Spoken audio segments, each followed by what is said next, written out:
Sealed knowledge does not escape by accident. It leaks because the system allows it to. Every time something forbidden resurfaces, the same assumption appears. Someone failed to contain it. A breach. A mistake. A loss of control. But that assumption is naive, because truly sealed systems do not fail quietly. They collapse violently. And yet history shows no collapse. Instead, fragments appear. Partial texts, incomplete diagrams, distorted rituals, secondhand descriptions stripped of timing, sequence, and consequence. Enough to attract attention, never enough to function. That is not failure. That is design. If forbidden knowledge were truly dangerous to existence, it would vanish entirely. No copies. No references. No echoes. But what we see is repetition. Again and again, across centuries, the same ideas re-emerge. Weaker, always diluted, always late. Because a sealed system creates pressure. Pressure must be released, or it destroys the container. So the system bleeds carefully. Not everything, not the core, just enough to relieve tension, just enough to satisfy curiosity, just enough to ensure survival without loss of control. This is the first lie of forbidden knowledge, that leaks are uncontrollable. Leaks are not breaches, they are valves. They release energy without transferring power. They create discussion without capability, belief without execution. People argue, speculate, worship, mock, but they do not use. And that is the goal. A dangerous system is not one that people fear. It is one they can reproduce. So reproduction is what must be prevented. Not awareness. Awareness is harmless. Awareness is manageable. Awareness can be shaped. This is why leaks always arrive missing something essential. A step, a constraint, a cost, a sequence. The missing piece ensures the system remains inert in the wrong hands. And yet the leak still matters, because leaks are not meant for everyone. They are tests. They measure who notices what is missing, who understands that something has been deliberately removed, who does not stop at interpretation, symbolism, or belief, but begins reconstruction. Most never do. They mistake the leak for the knowledge itself. But the few who don't, they realize something far more unsettling. The system never lost control. It simply changed how control works. And once knowledge begins to leak, the real question is no longer what escaped. It's why now. And for whom? No sealed system survives without a release mechanism. This is not philosophy. It is structure. Any container that holds energy, physical, informational, symbolic, accumulates pressure over time. The tighter the seal, the faster the pressure builds. If there is no outlet, the system does not remain pure, it ruptures. That is why absolute containment is a myth. Systems that last do not aim for perfect closure. They aim for managed release. Forbidden knowledge behaves like compressed force. The more it is restricted, the more attention it attracts. Curiosity does not diminish under prohibition. It intensifies. Silence does not erase interest, it concentrates it. Over time, this concentration becomes dangerous not because the knowledge spreads, but because the desire to access it becomes uncontrollable. Pressure does not ask permission, so the system adapts. Instead of fighting curiosity, it redirects it. Instead of blocking access, it reshapes the pathway. This is where leakage appears not as an accident, but as a stabilizer. A controlled leak reduces internal strain while preserving the integrity of the seal. Think of it as a pressure valve. A valve does not release everything. It releases precisely what is necessary to prevent failure. Too little, and the container bursts. Too much, and control is lost. The calibration must be exact. This is why leaks are never complete. They arrive as fragments because fragments cannot power action. A fragment excites the mind, not the hand. It encourages speculation, not replication. People discuss, they debate, they interpret. Energy is spent socially rather than operationally. Energy dissipated is energy neutralized. This is also why leaks often appear repetitive. It's the same ideas surface again and again, dressed differently each time. The repetition is not redundancy, it is regulation. By releasing familiar fragments, the The system prevents the buildup of demand for the unknown core. The public feels informed. Ow. The pressure drops. But the core remains sealed. There is another function to release that is rarely acknowledged: timing control. When knowledge is held too tightly for too long, its eventual appearance becomes disruptive, challenges existing structures abruptly. Controlled release prevents shock. It introduces ideas gradually in weakened form, long after their operational relevance has passed. By the time the fragment appears, the system has already moved on. This creates a false sense of discovery. People believe they are uncovering something hidden, when in reality, they are receiving an obsolete version, stripped of leverage. Excitement is real. The impact is not. Pressure release ensures continuity. It also functions as a diagnostic tool. By observing reactions to leaks, systems measure tolerance. Which ideas provoke fear? Which provoke fascination? Which fade immediately? Each response informs future containment.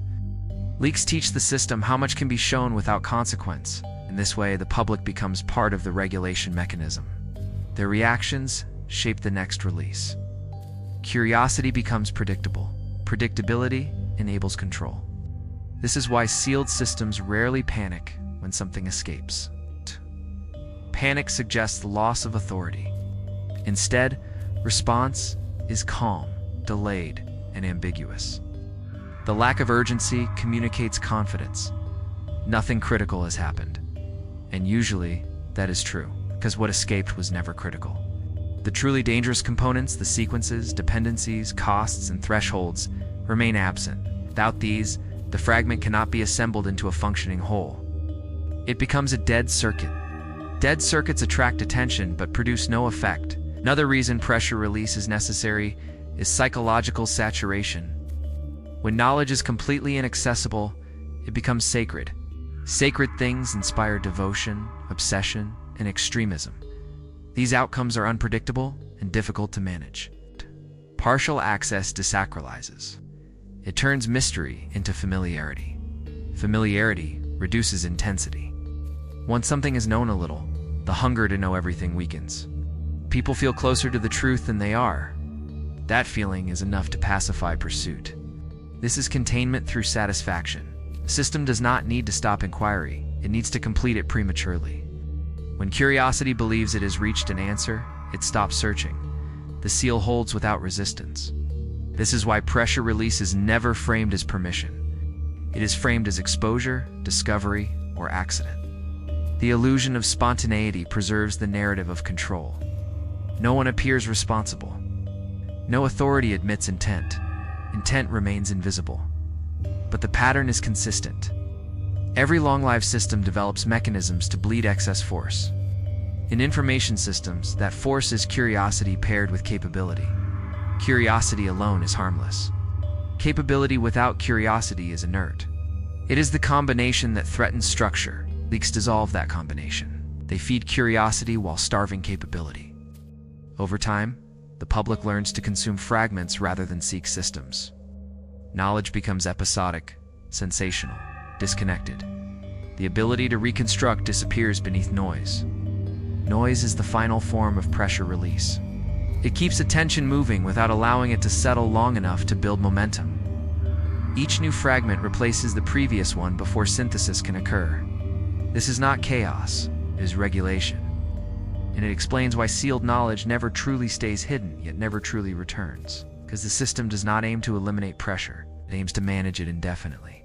Not all leaks are the same. This distinction is where most analyses fail, because they assume every exposure follows the same logic. Something hidden was revealed against the will of the system. A breach, a mistake, a loss. But systems that endure do not rely on hope or chance. They anticipate exposure and they prepare for it. There are two kinds of leaks. Only one of them is dangerous. The first is the controlled leak. A controlled leak appears spontaneous, but is structurally safe.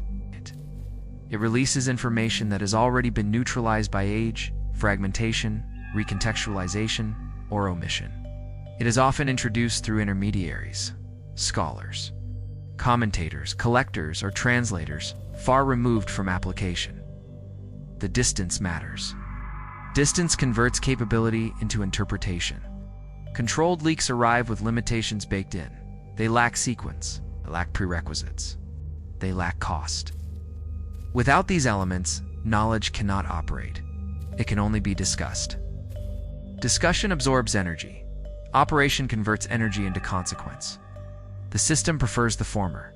These leaks also arrive with framing, warnings, doubt, ambiguity, academic caution, moral qualifiers. The framing tells the reader how to feel before they understand what they are seeing. Fear and skepticism are equally effective. Both slow movement, both discourage experimentation. Most importantly, controlled leaks arrive late. They surface after the original system has shifted, evolved, or been replaced internally. By the time the fragment reaches the public, it no longer maps cleanly onto reality. Anyone attempting to use it encounters friction everywhere. Failure is blamed on the user, not the fragment. This preserves authority. Controlled leaks serve multiple functions simultaneously. They relieve pressure. They test reaction. They inoculate the public against future discoveries by exhausting curiosity early.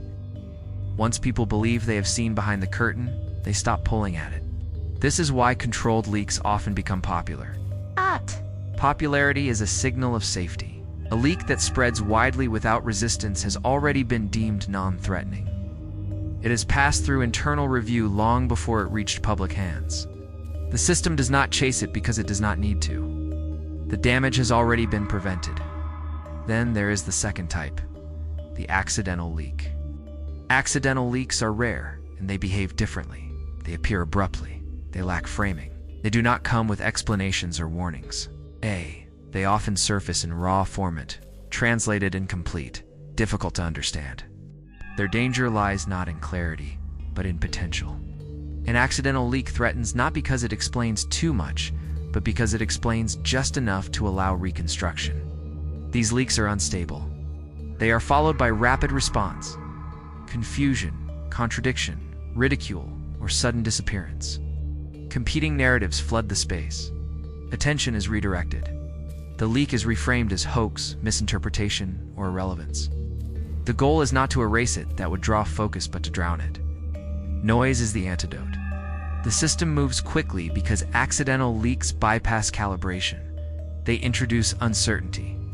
Uncertainty threatens predictability. Predictability is the foundation of control.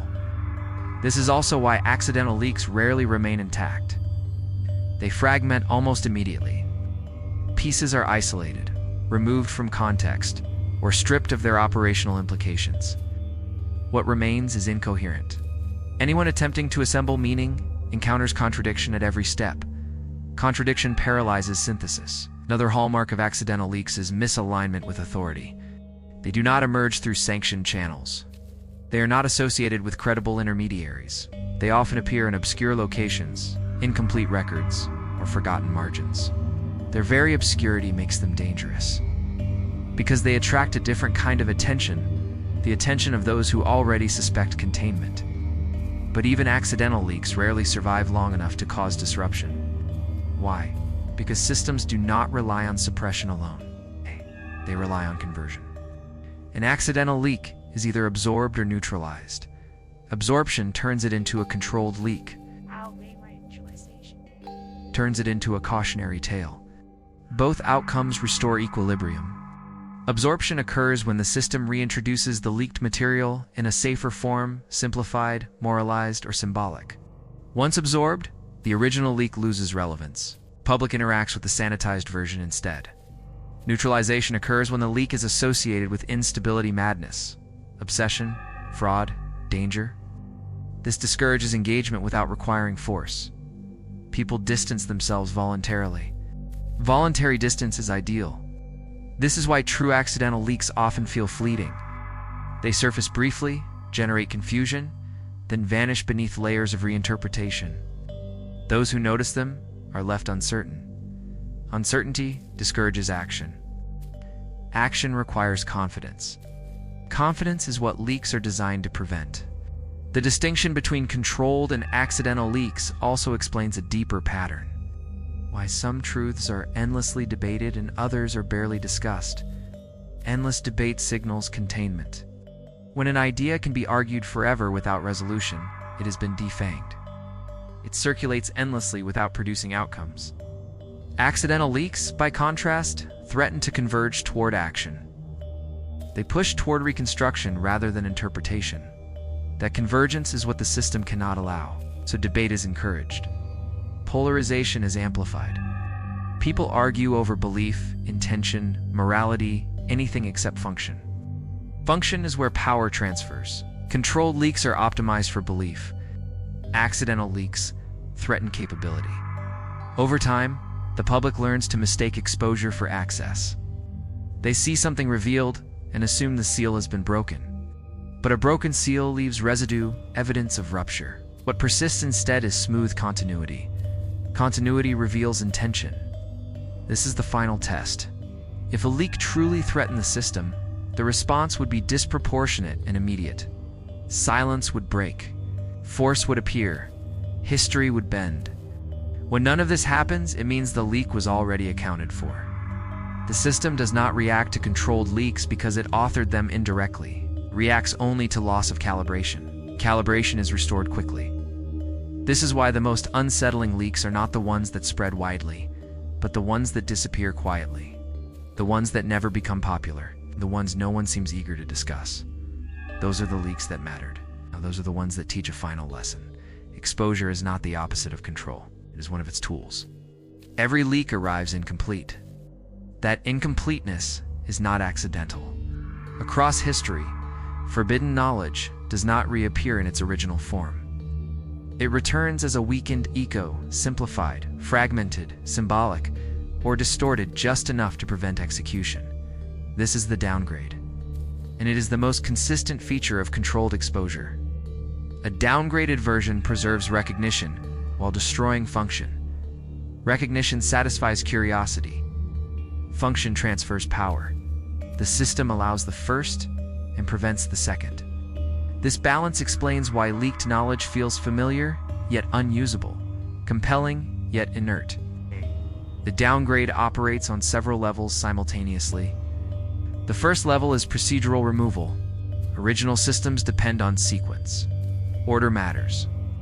One step prepares the conditions for the next.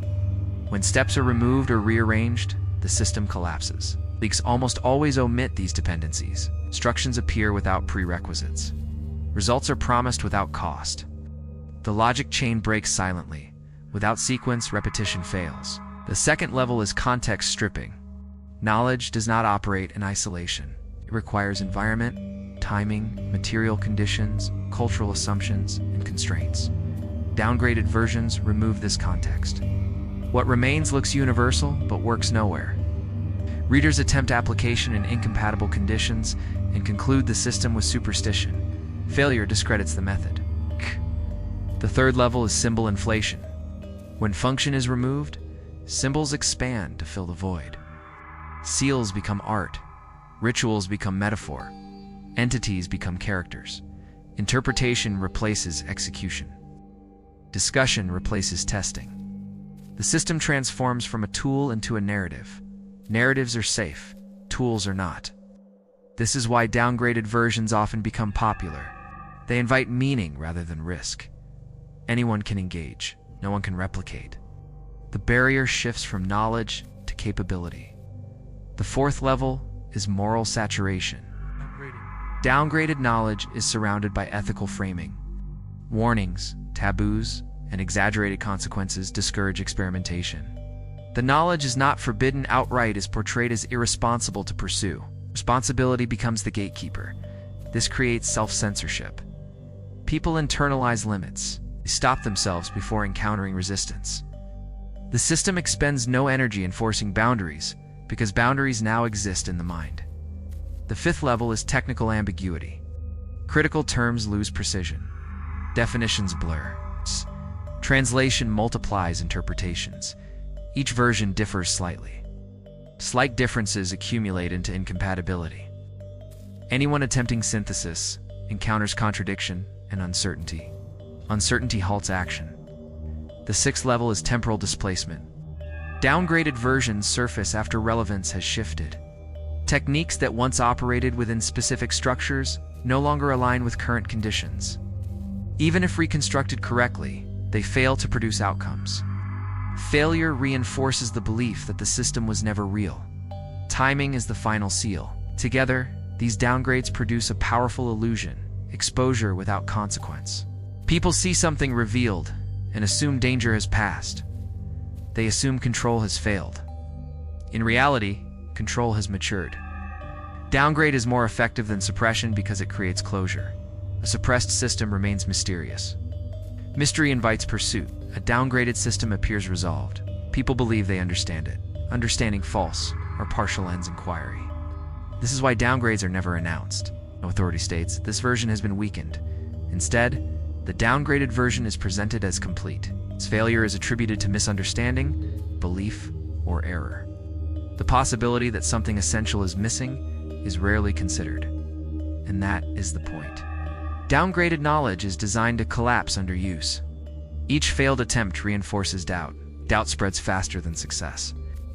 Over time, the knowledge acquires a reputation for unreliability. That reputation becomes its cage. A system does not need to hide the truth. It only needs to surround it with broken replicas. This also explains why certain fragments persist stubbornly: names, symbols, diagrams. They are harmless without structure. Their survival maintains continuity without capability. They act as placeholder signs that something once existed while preventing reconstruction. Placeholders are safer than erasure. Erasure invites investigation. Placeholders satisfy curiosity superficially.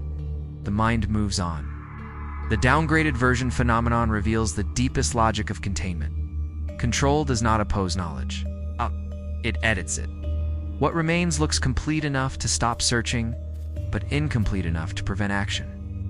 And the most effective downgrade of all is invisibility of the downgrade itself. When people fail, they blame themselves. They never suspect the system was designed to fail. Not every leak is suppressed. Some are amplified.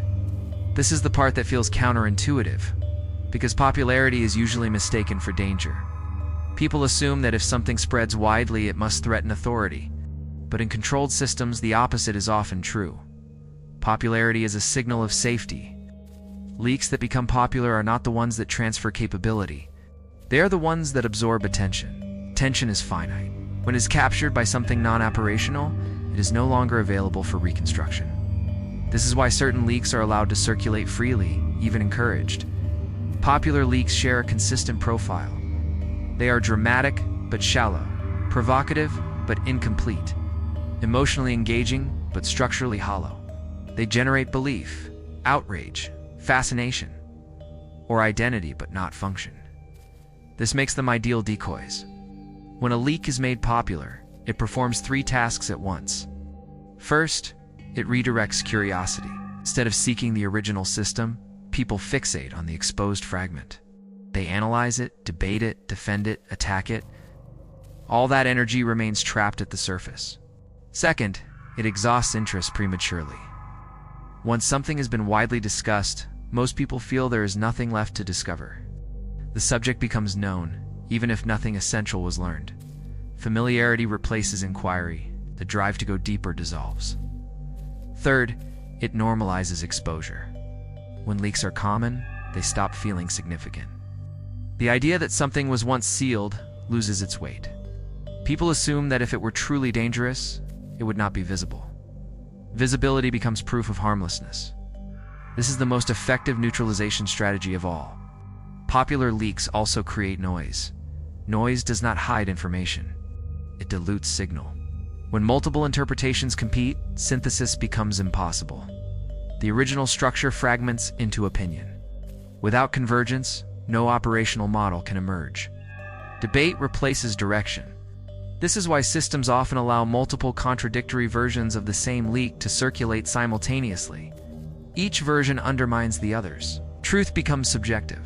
The construction stalls. Another reason some leaks are made popular is preemptive containment. If a fragment is likely to surface anyway, it is safer to introduce it early, in a weakened form, than to wait for an uncontrolled release. Early exposure allows framing. Framing defines how the leak will be perceived before it is understood. Perception locks interpretation. Once the narrative is set: myth, hoax, entertainment, Symbolism, it becomes extremely difficult to reframe the material as operational. Anyone who tries is dismissed as misguided or obsessive. Popularity protects the system by discrediting seriousness. There is also a filtering function. Popular leaks attract a broad audience, most engage superficially. A few notice inconsistencies. An even smaller number notice what is missing. Those who pursue the missing pieces separate themselves naturally. The leak becomes a test. It does not reveal knowledge, it reveals who looks past the reveal. From the system's perspective, this is efficient. No enforcement is required. The crowd sorts itself. Most remain consumers, a few become seekers. Fewer persist. Persistence is rare. This is why popular leaks are often accompanied by ridicule at the extremes. Those who dig too deeply are framed as unstable. This discourages others from following. Social pressure reinforces containment. The system does not silence, it socially isolates. Popular leaks also stabilize belief. Belief without capability is harmless. In fact, it is useful. Believers argue on behalf of fragments they do not understand. Skeptics argue against fragments they do not understand. Both sides keep the conversation locked in interpretation. Neither side builds. This dynamic creates an illusion of openness. Everything seems visible. Nothing seems hidden. Transparency appears complete. Meanwhile, the underlying system remains untouched. This is why true operational leaks rarely go viral. They're boring, technical, incomplete without context. They require effort. They do not reward belief. They demand reconstruction. Such material spreads slowly, if at all. Virality is not neutral. It favors what is emotionally simple and structurally shallow. Systems exploit this bias. They allow leaks that align with it and suppress those that do not. This is not manipulation in the crude sense. It is alignment with human behavior. Tension flows where friction is lowest. Operational knowledge has high friction. Popular leaks remove friction by removing depth. This is the final reason some leaks are made popular. They end the search. Once people believe they have seen what was hidden, curiosity collapses. The leak becomes closure. Closure is the enemy of inquiry. The system does not fear exposure. It fears reconstruction. So it gives the world exposure in abundance.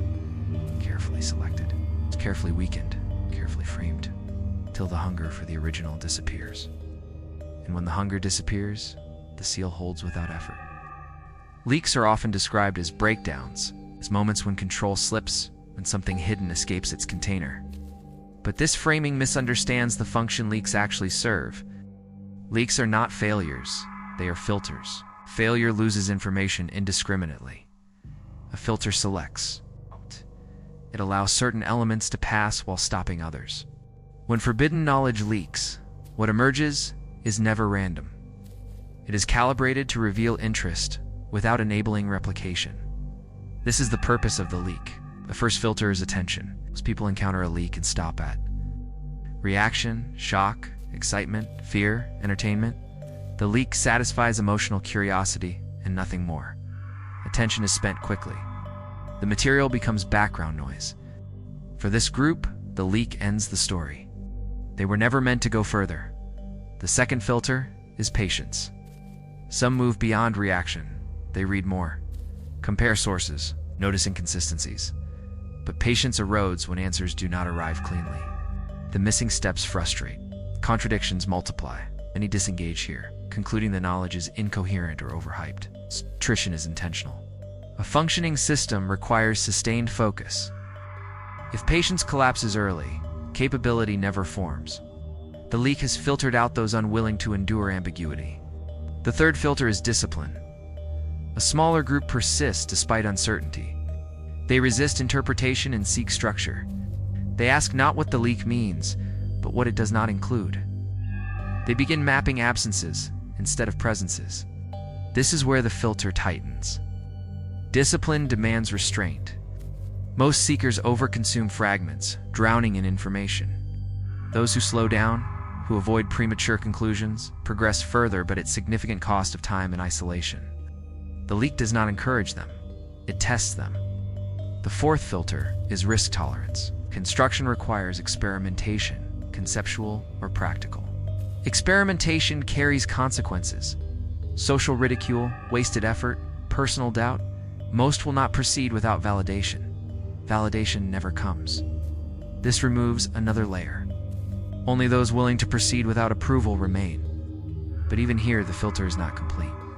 The fifth filter is integration. Fragments alone are useless. They must be integrated into a coherent system. This demands cross-domain understanding, synthesis, and the ability to hold contradictory models simultaneously.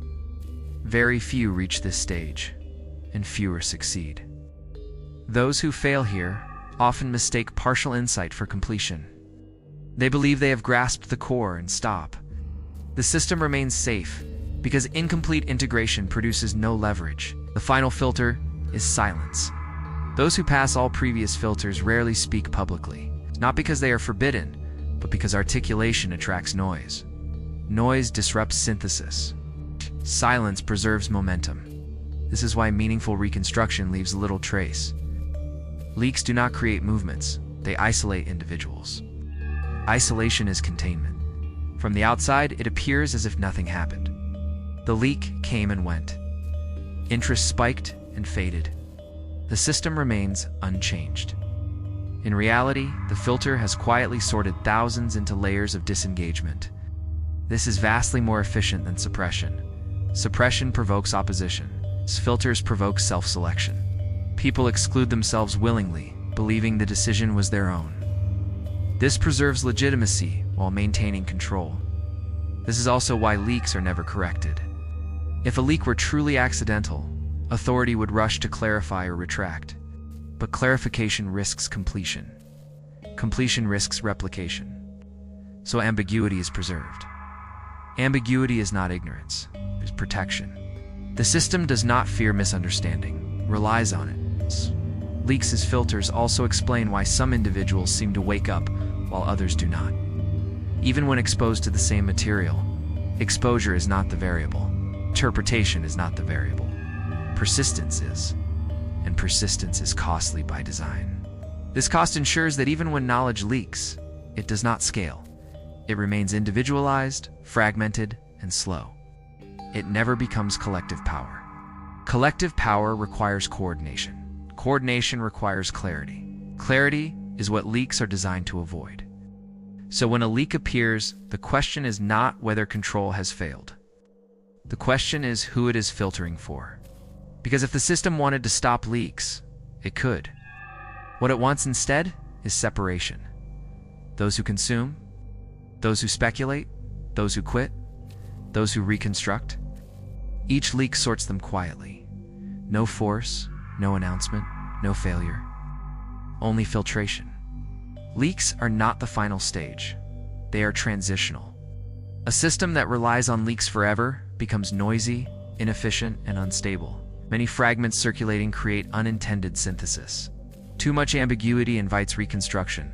When enough individuals pass through the filters, leaks lose their usefulness. That is when the system shifts. Leaks stop. Signals begin.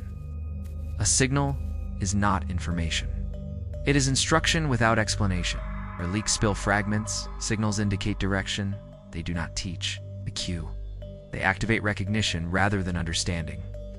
Signals are visible only to those already primed by earlier leaks. This is why most people never notice the transition. To the unfiltered observer, nothing changes. Information still circulates. Debate still exists. Symbols still appear. But for those who pass the filters, the texture is different. The noise thins. Patterns tighten. Coincidence gives way to sequence. Signals appear sparse, not abundant. They are short, repetitive, context-free, often dismissed as meaningless by everyone else. But meaning is not their function. Alignment is. Signal tells the prepared observer. This is still active. Unlike leaks, signals do not reduce pressure. They redistribute it. Pressure is no longer relieved through public curiosity. It is concentrated into narrow channels where response can be measured. Signals test readiness. They ask a single question without words. Are you paying attention in the right way? This is why signals often look trivial.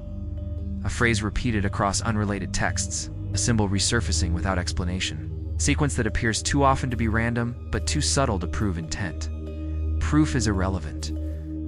Signals are not meant to convince. They are meant to synchronize. Once signals replace leaks, access shifts again. The public no longer receives fragments. The system has already filtered enough. It no longer needs mass exposure. It needs calibration. This is where many narratives break. People expect escalation to mean revelation. They expect more clarity, more data, more disclosure. But escalation in controlled systems moves in the opposite direction. Information decreases, precision increases. Silence returns, but it is a different silence. Not absence, compression. Signals compress instruction into minimal form. They reduce bandwidth to eliminate interference. Only those capable of unpacking compressed meaning receive anything at all. This is also why signals provoke discomfort rather than curiosity.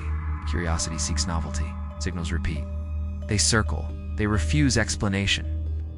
To most, they feel empty or obsessive. To those aligned, they feel unmistakable. This creates a final division. Those still seeking leaks remain stuck in exposure mode, waiting for the next revelation, the next document, the next fragment. They mistake silence for suppression. Those who recognize signals stop waiting. They understand that nothing new will be given. Because what remains is not knowledge, it is permission to act without instruction. This is the most dangerous phase for any system. Not because action occurs widely, but because it becomes unpredictable. Signals do not command. They invite response. Response varies. To manage this, signals are often paired with ambiguity. Ambiguity ensures plausible deniability. If a signal is acted upon incorrectly, the system disowns it. There was no order, no instruction, no authority. Responsibility transfers entirely to the receiver. This preserves control, even when action occurs. From the outside, nothing seems to happen. No mass movement, no uprising, no clear shift. But internally, coordination changes. The system is moved from education to activation without ever admitting it. This is why leaks feel dramatic and signals feel dull. Drama attracts crowds. Dullness attracts precision. And once signals begin, leaks are no longer necessary. The crowd has served its purpose.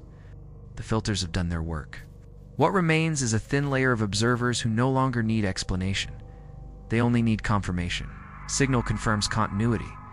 A signal confirms alignment. A signal confirms that the system never shut down. It only went quiet. This is the final inversion. Leaks look like loss of control. Signals look like nothing at all. But control is strongest when it no longer needs to speak. Leaks were never meant to free knowledge. They were meant to sort those who could not move without guidance from those who no longer needed it. Once signals replace leaks, the system stops explaining itself. Nothing more is revealed because nothing more is required. Control no longer hides behind secrecy, dissolves into pattern. What matters now is not what appears, but what repeats. In the next episode, we examine what happens when signals no longer come from any visible source. How authority begins to operate without ever speaking again.